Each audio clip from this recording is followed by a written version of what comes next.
Welcome to Philosophy and Faith, where our goal is to help you navigate your intellectual and spiritual journey, especially in regards to topics like God, faith and doubt, meaning and purpose, and more. I'm Nathan Beasley. And I'm Daniel Jepson. And together we discuss the big questions that humans have wrestled with for thousands of years. We're glad you can join us.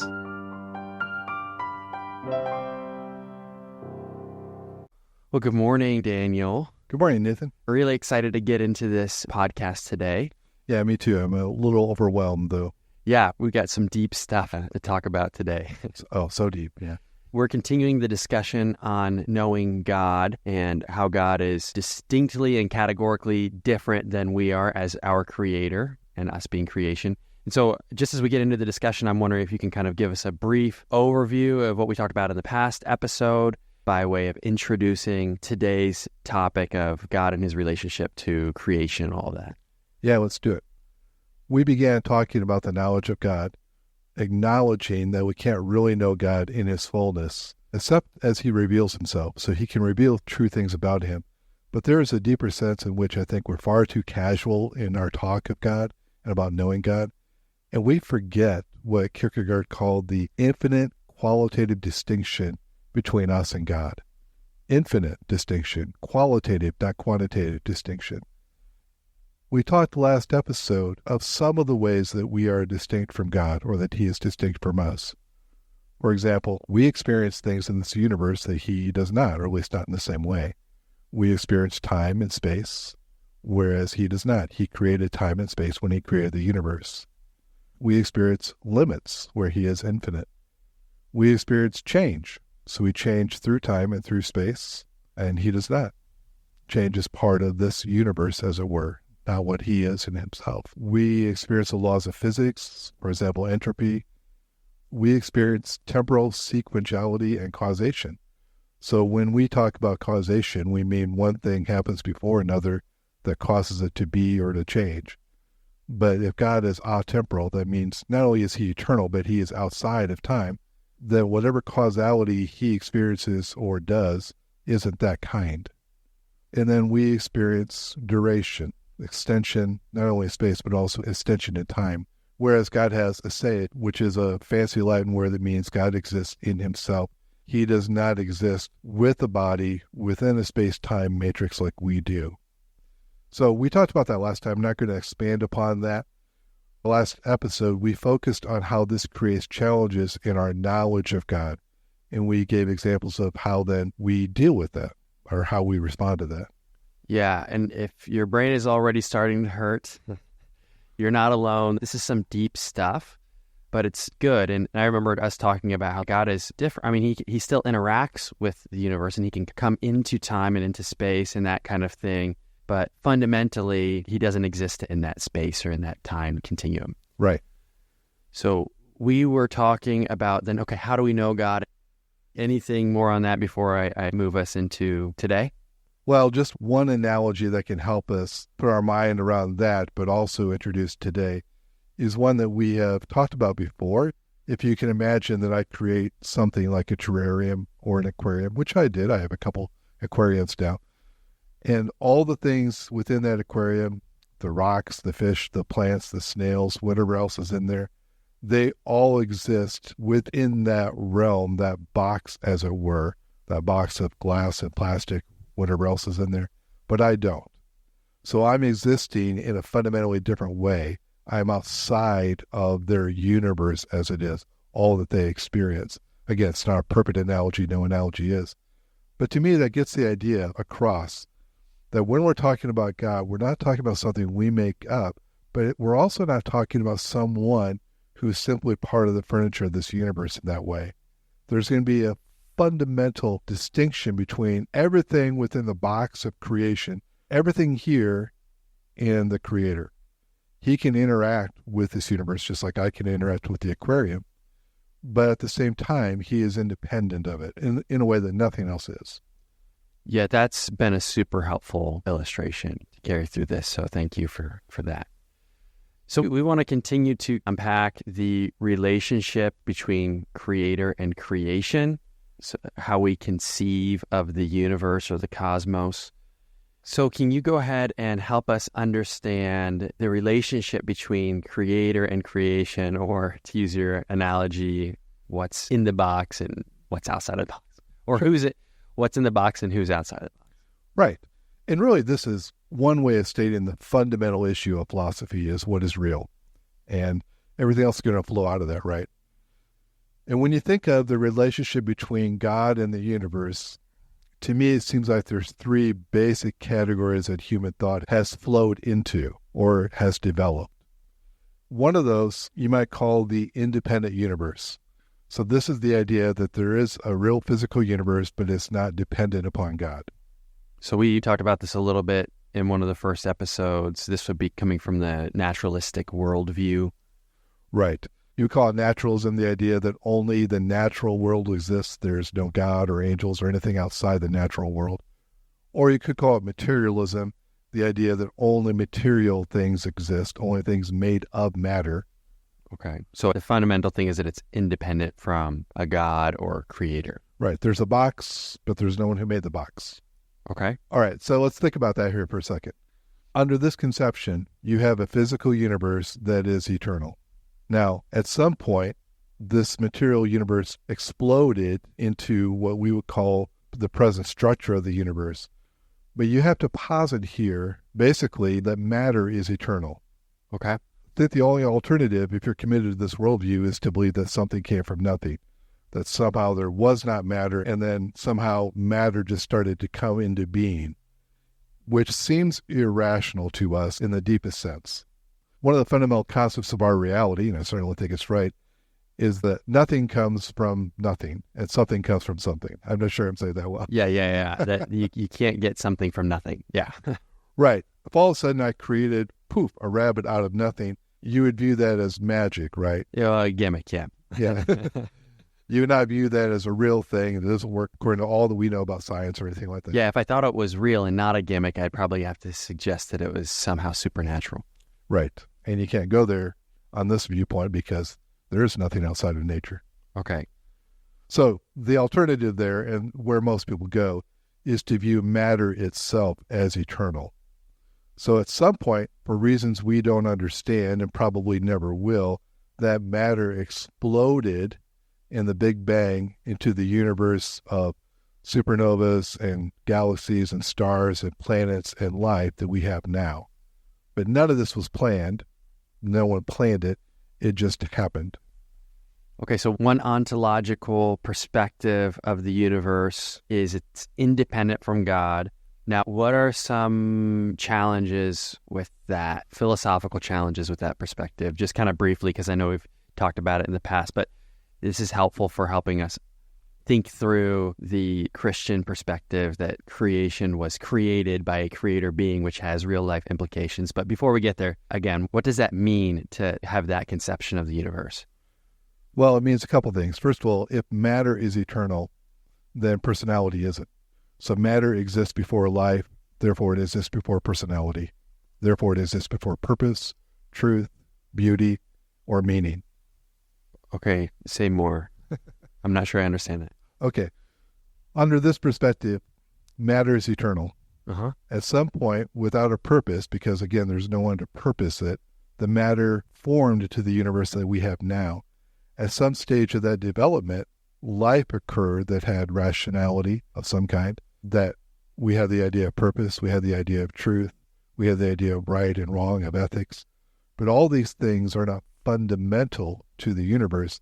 They are specific to one species that has arisen within this chance developing universe, as it were. Okay. So all those things are not ultimate. Matter is ultimate. Okay. Now, the second thing that happens here then is that you have a real problem with evil. And I know a lot of our atheist friends look at Christianity or religion as a whole and say, you guys have a real problem with evil. And we do have a conceptual problem with evil, explaining that, seeing how that works together with a good creator God. But you don't get rid of that problem by going into naturalism. You make it worse. Okay, say more on that. Well, for two reasons. Number one, you make evil indefinable. You make evil indefinable. And what I mean by that is the very concept that we are using to describe good and evil implies some standard, some purpose, some rightness beyond human experience. But you've already denied by your worldview that there is anything like that. So you make evil undefinable because you're going to have to use words and categories from a different worldview that's inconsistent with yours to develop that idea. And the second thing that happens is evil becomes meaningless. So there is no meaning for evil, either natural evil or human evil. There's no meaning because ultimately meaning is part of the structure of humanity itself, not something inherent within this universe, not something that can account for evil. And then along with that, you have no solution to it. Evil is eternal. So the wrongs that have been done will never be redressed. But also you have no hope then that the future will be any less evil than today. You have the idea of human progress perhaps, but you don't really have a foundation for that. And if anything, if you look at human history, I wouldn't say we're on a progression towards less evil. That the 20th century, the most recent that we've had full experience of, would point the opposite direction. So evil is eternal. There's no one to intervene to bring justice or to bring an end to the evil.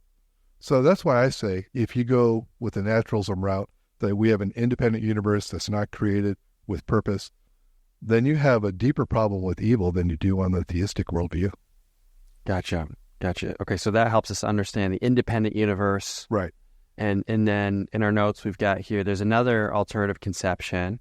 And let me just briefly interject here that if this stuff needs more unpacking, check out our previous episodes that we've done on the four worldviews and ontology, or what is real, metaphysics, whichever one we called it. But check that out because we kind of unpacked this a little bit more. But this is helpful to remember this and to bring it back into our attention as we think through creator and creation. Right. Okay, so what's the second alternative beside an independent universe? Well, this one's a little bit harder to put a label on, but I think the idea will become clear. And that is the idea that God and the universe are really the same thing in different ways of looking at the same thing or different ways of describing the same thing. I almost call this the emanating universe because that captures one major strand of thought here. So emanating means that it comes out of God naturally, not by a free choice, but simply because it overflows from him, like a fountain overflows from its source, as it were. Probably the best analogy of this, and one that's used quite a bit, is the idea of the light and the heat from the sun emanating from the sun. So you have the sun there, right? In this case, the sun would be analogous to God. Okay. And then what comes out of the sun? Light and heat. Light, heat, radiation, we call that. Yeah. Right. Energy. Yeah. Is that a purposeful act of the sun? No, it just is part of its essence, I guess. Yeah, exactly. So under this viewpoint, reality that we experience here is in some way an emanation, is an overflow of the essence of the one, however you define that. Okay, so this is kind of like reminding me of monism and Eastern thought. Yes, exactly. Okay, but the point here is that it's not a purposeful, loving act of creation. It just is, I guess. Yeah, exactly. You see this in Greek thought. So you mentioned Eastern thought, and yes, definitely. But even before most Eastern thought was developed, you have this in Greek thought, in various philosophers, but especially Parmenides, who was a little bit before Plato. He talked about this quite a bit. And he says, whatever is. And the sense being that nothing really changes. It only appears to change on the surface. There's only one essential being that kind of emanates in different ways or flows out. It was developed a little bit more fully by Plato, but especially in Neoplatonism, Plotinus, you have this idea being fully developed. You have these degrees of emanation coming out of the sun, as it were. And at one point, one of the lower personages on this scale of emanation creates the physical universe. That idea goes at least back to Plato, that this physical universe itself is a kind of fall. Oh, I see the issue starting to emerge here. Right. So the physical universe is not good. Yes. Okay. Well, it's like what we were talking about with Buddhism and Hinduism. What's the word? Maya, Maya. Yeah. And how Maya, Maya. yeah, suffering, but reality that we're trying to escape because our physical universe is all bad. Exactly. So both Eastern thought and Neoplatonism have this same dynamic, that there is a oneness, or there is a source, or there is a something beyond, and they're going to use different labels for this, usually the one or the good or something like that, the Brahman in Eastern thought. And then there is also this world of temporality and suffering and evil and good and bad and distinctions. And this world that encapsulates all these things is not ultimate. It's not real in the deepest sense. It's an emanation of some way. Eastern thought is a little bit different here, but in some way, it's an emanation from the oneness. And the goal is to get back to that oneness. By escaping the... Usually. Okay. It's kind of weird how this works, but it's a good digression here. So in this thought, and this Neoplatonism profoundly influenced Christian theology, profoundly. Positively or probably good and bad? Yeah. Okay. Yeah, I would say good and bad. Okay. We'll have to unpack that in a different episode for sure. That'll be good. But one of the ways that this works out then is, okay, if this physical universe is not good, so it's a fall, it's of lesser value than God, or it's positively a valueless, or even it's evil. So if that's true, then what do I do with that? And there's two primary responses, and they're very opposite. So it's kind of interesting how they both flow. One is the way of asceticism, where you're going to try to engage with this physical world as little as possible. Mm-hmm. Yeah. And you see this in the monastic tradition, in the idea of celibacy, in the idea of having self-denial of the body taken to extremes. Mm-hmm. Because in their viewpoint, bodily desires are evil because the body is not really valuable. Yeah. There's also Eastern variations of this as well, okay? So that's one sense. The aesthetic lifestyle, trying to remove yourself from physical pleasures, physical interactions, engaging in this world as much as possible. The other is to say, okay, well, this world and all the things within it, food and drink and sex and pleasure and everything else, is valueless because it's not about God, then it doesn't matter what I do with those things. All that matters is that I seek this inner union, and those external things don't matter at all. So you can give in to them. Yes. Paul summed it up this way. Some of the opponents that were trying to infiltrate the church, their viewpoint was the body for food and the food for body, you know. So just eat whatever you want, do whatever you want with your body. Yeah. It doesn't affect, because really the most important things are the spiritual things. Exactly. Now, that idea, again, profoundly influences the Christian church, right? Yeah, I feel like I remember studying 1 John as a church a couple of years ago, and it seemed like that was kind of the main point, the main heretical viewpoint that St. John was trying to counterattack. It was a proto-Gnosticism. Gnosticism is fully within this tradition. Okay. And you had proto-Gnosticism, so the first kind of forerunners of that thought already there within the community that John was addressing. And yeah, he was hitting that hard. So the relationship between us as people and creation and how we live and what we do with our bodies and eat and drink and sex and all this stuff, it's been a challenging question for Christians to interact with. Yes. So, okay, so yeah, this is super interesting. So part of this second conception of the universe, the emanating universe, has influenced Christian thought, but it is not Christian thought. It is not. Okay. It is not. Can I bring us to kind of the... Yeah, let's do it. Okay, so we got that independent universe, which would be the naturalistic or materialistic perspectives that know God, you know, different challenges of that. Then we got the emanating universe, oneness between God and the universe. Creation is not good and not intentional and purposeful. And then we have this conception of the universe that you have labeled the dependent universe.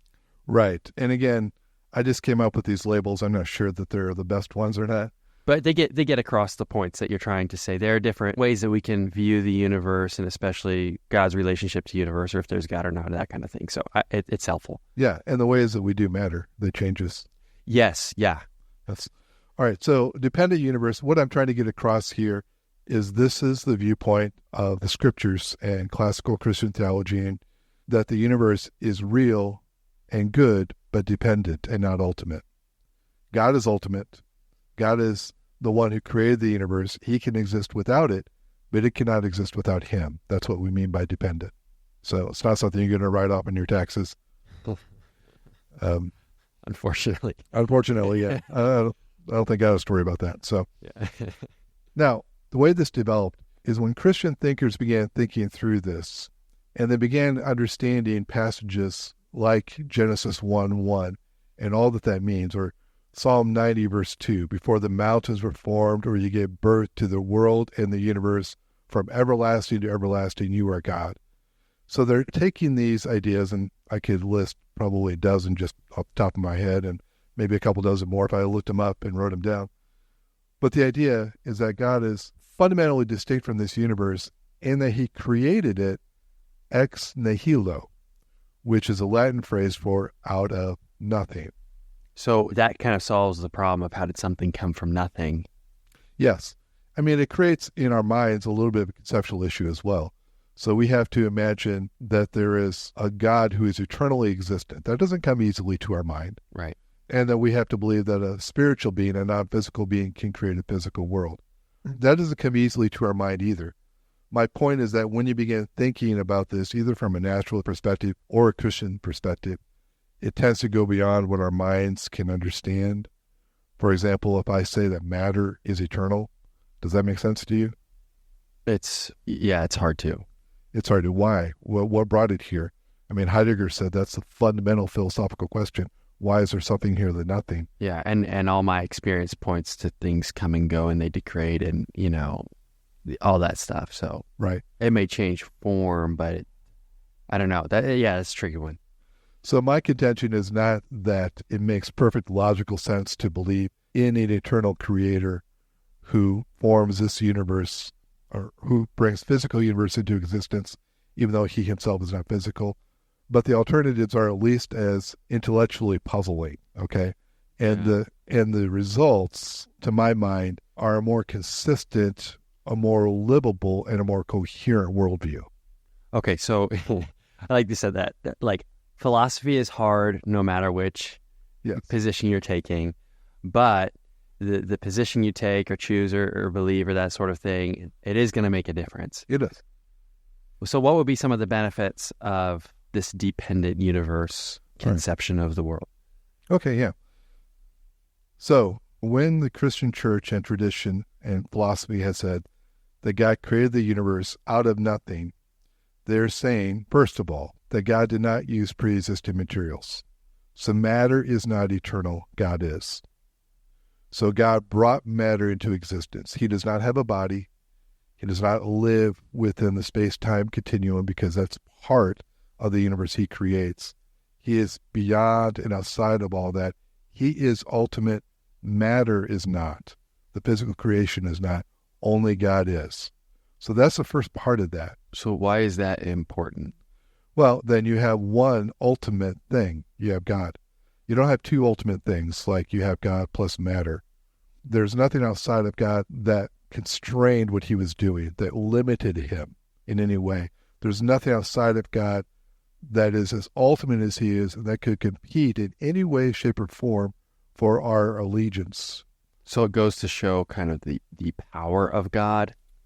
The power, but also the ultimacy of God. Okay. So under this conception, non-living matter is not ultimate. A living being is ultimate. A living being with purpose, will, intentionality. And that's a very fundamentally different understanding of what reality is about. Yeah, that's good. And the second thing that they're saying when they say creation is out of nothing is they're also saying that God makes things out of nothing, not out of God. So this is speaking against the emanation idea that was very prevalent within Neoplatonism and Gnosticism, that God creates this physical universe pretty much out of himself. That's an expression of who he is. That's an overflow of who he is. Therefore, the universe and God are in this symbiotic relationship towards each other. So are you saying that God didn't create creation out of an overflow of who he is? So it's not out of God in the sense that it's not created out of his essence, but out of his will. And that's very different. So think of the sun analogy. So the sun cannot not radiate. Exactly. And The sun cannot not do what it does. yeah. But God, when he creates the universe, has a choice in it. It's a purposeful act. Okay, so that means God has a purpose for creation, which means that we can find purpose in God's purpose. Exactly. We can find purpose in God's purpose. It also means, again, that this world is seen as valuable and good, but not ultimate.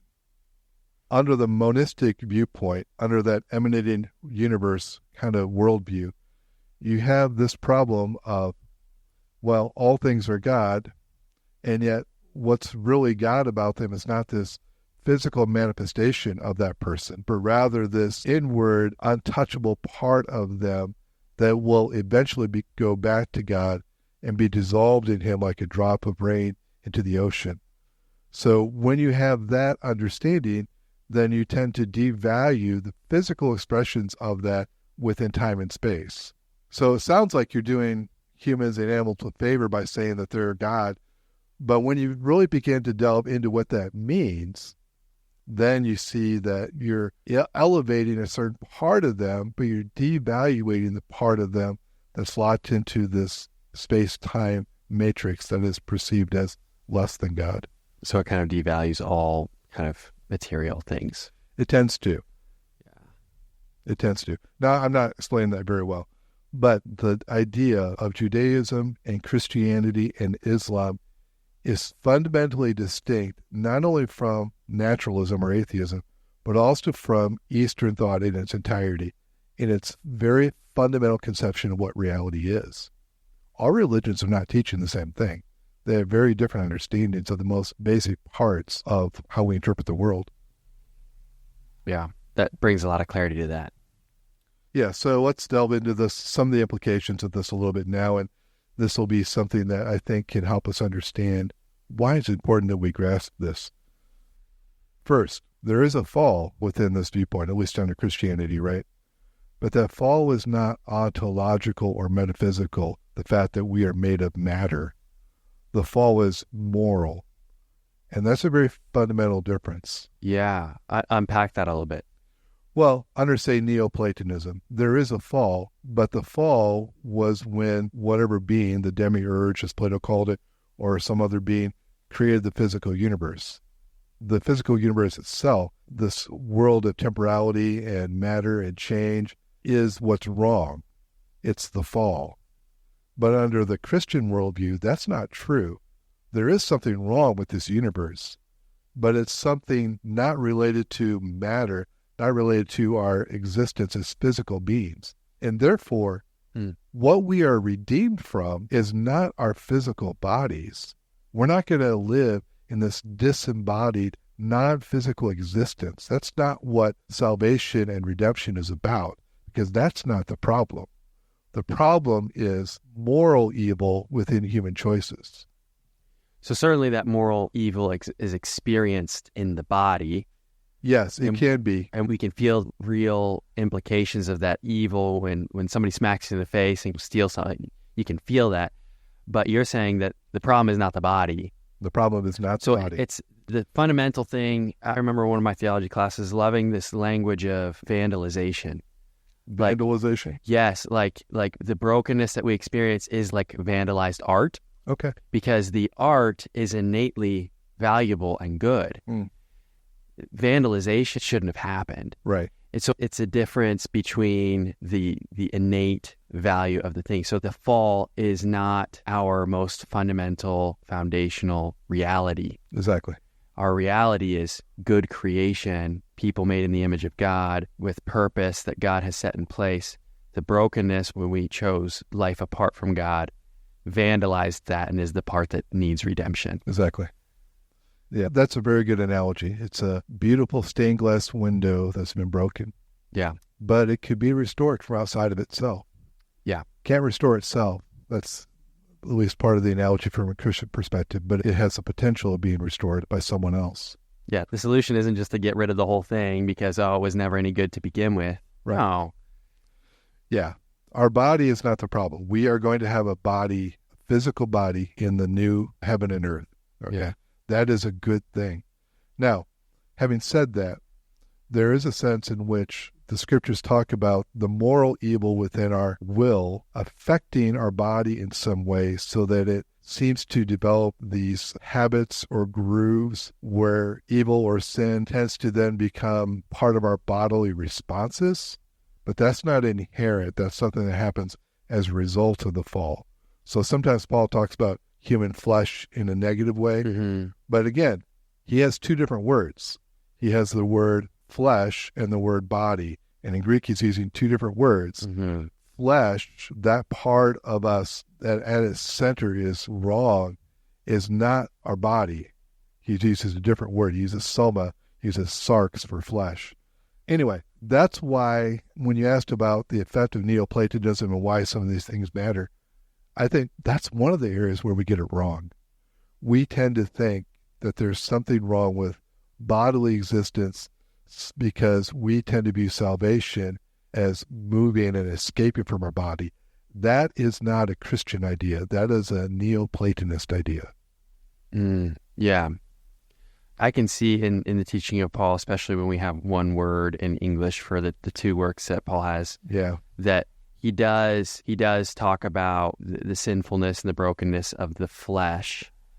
So I could see how the response would be, okay, well, put off the flesh through asceticism or whatever, but understanding that, okay, the body is good, but it has been vandalized by brokenness, and the sin is profoundly deep, even into our DNA. I mean, we experience through habits and all this stuff, but even we're born into a broken paradigm, and that's that theological concept of original sin that we're just born into by nature of being here. But that is distinct from how we were created to be. Right. And that's a hugely important difference there. Yeah. Yeah, it is. Yeah. I believe God wants us to enjoy our bodily existence. He sets limits on it in some ways. For example, in sex or drinking or whatever. But the limits are not the same thing as denigrating it as invaluable or not good. Mm-hmm. You set limits on something that you do view as valuable sometimes. Yeah. Just like sexuality. There is a stream of anti-sexual teaching or anti-sexual pleasure teaching within the Christian tradition that is wrong. But at the same time, that doesn't mean anything goes. It means because something is so good, you set limits on it so it doesn't hurt people by its power. When you have a home with a fireplace on a cold winter night, that fire within the fireplace is good. Mm-hmm. If it spreads outside the fireplace, you have problems. Yeah.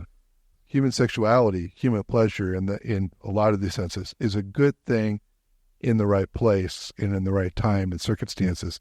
Otherwise, it can be destructive and harmful to the people that God meant to bless it with. Yeah, that's the same thing with food or anything. I know Aristotle's helpful in some of this, that it's good to have balance with that. Excess is not healthy. Deprivation is not healthy. So it seems like a common sense principle of life that limits are not necessarily bad. Boundaries are not necessarily bad. They can be good. They can be bad if you put them in the wrong places or you abuse them or that kind of thing. But generally speaking, there can be good limits and good boundaries that can protect a good thing. Right, exactly. But you need to realize that it is a good thing first. So that gets back to the body piece where you have to recognize that physicality is not bad innately. Right. It's good. So you need to figure out a proper theology of the body in creation in order to honor it as it should be honored. Yeah, I was reminded of someone who kind of summed up the teaching of some churches.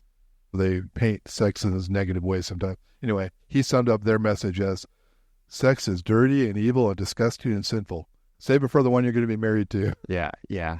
Anyway, the point of this being that in this worldview, physical things are good. We are dependent. We are dependent. We are not ultimate, and we cannot exist without God. And yet we are distinct from God, and will always will be. We will never be dissolved into the Godhead in the Eastern or monistic sense, like a drop of rain into the ocean. We will always be fundamentally good if in God's redeemed universe, and fundamentally distinct from God. That's what's different about this. Now, there are at least 4 really cool implications of this. Yeah, I was going to ask you, okay, what does this mean for us, like practically today? First of all, we have to remember that creation is free. And what we mean by that, when we talk about creation being free for God, not that it was inexpensive or cheap, but rather it wasn't constrained. There was nothing outside of God that forced him to create. There was nothing that made him do it. It was a free act of God. Like if you compel me to do something for somebody else because you're giving me an ultimatum, that's not a free act. But if I go and I give $10 to somebody that I just meet because it seems like they need it, or $100 simply because I want to, that's a free act. Yeah, creation's free in that sense. And that's good. And that also tells us then that creation is purposeful. We may not understand fully the purpose of God, but we understand that a rational being who creates does so for a purpose.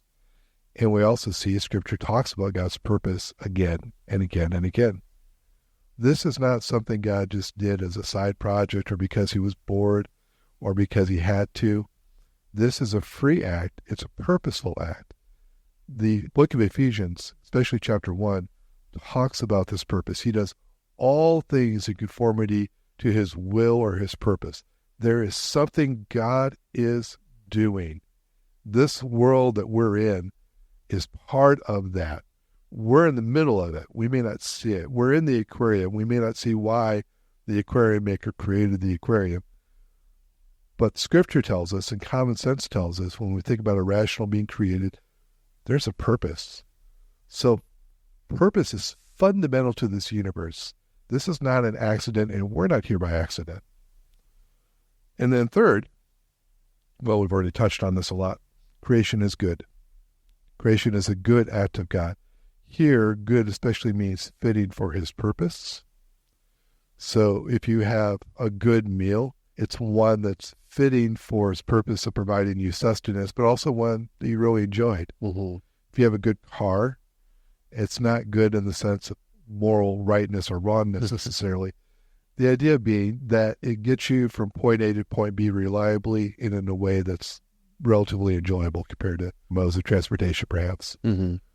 So that idea of bringing pleasure to God, but also being fit for his purpose, is what we mean by good here. And that also, by the way, allows the category of evil to be real, but not ultimate. Evil is working against God's purposes. Basically, that's at its heart.